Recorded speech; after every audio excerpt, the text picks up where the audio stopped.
Question 4. Use the distributive property to find an equivalent expression. All right, so the first thing you need to look at is that they're talking about the distributive property.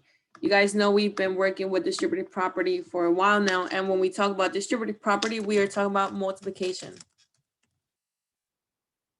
In this case, however, we need to, when we look at the expressions already, they are already in expanded form. We don't see no parentheses. We don't see that we have to distribute or multiply anything. So we have to work backwards. And that's where this factorial comes in. So the inverse operation of multiplication is division. So in this case, we're gonna divide by what we can factor out. And I'll explain that with these two examples. So the first thing that you should, let's pay attention to this number 1 first. So right here. So let's look at this expression and see what these two terms have in common. So this is the first term and we have the second term. What do they have in common? Well, the thing that they have in common is that they both have a variable x. I see that both of them have an x. So let's work with that. So let's divide, because I'm doing the inverse operation of multiplication, divide by x. So x squared divided by x simply gives me x, and 9x divided by x simply gives me positive 9. And this is what you're left with here. But remember that because we were working backwards, we have to remember that whatever we divided by, whatever we factor out, has to go on the outside of the parentheses.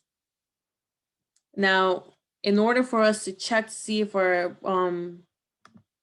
work is actually correct, you can do the distributive property just to make sure it's correct. X times x is x squared. And then x times positive 9 gives you positive 9x. So we do see that it ends up working out. We are able to move back and forth between these two. So we have the expanded form in purple and we have the factor form in black. So realize that the only thing that we are doing here is just dividing by whatever we can factor out, and that is whatever they have in common. Let's look at the second example just to make sure that we understand this concept. Again, we are working backwards, so we have to divide by something that they have in common, whatever factor we can pull out.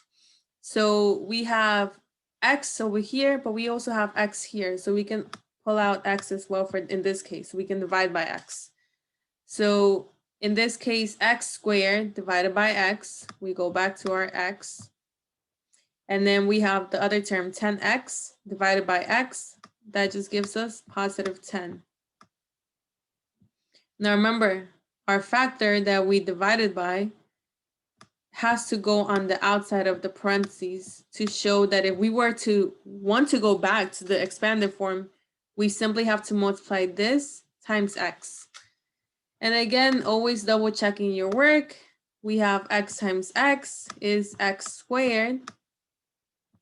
And then x times positive 10, that gives you positive 10x. So it does work out.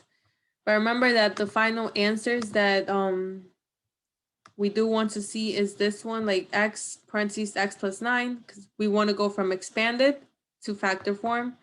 And this one over here, x parentheses x plus 10, because we're going from expanded to factor form.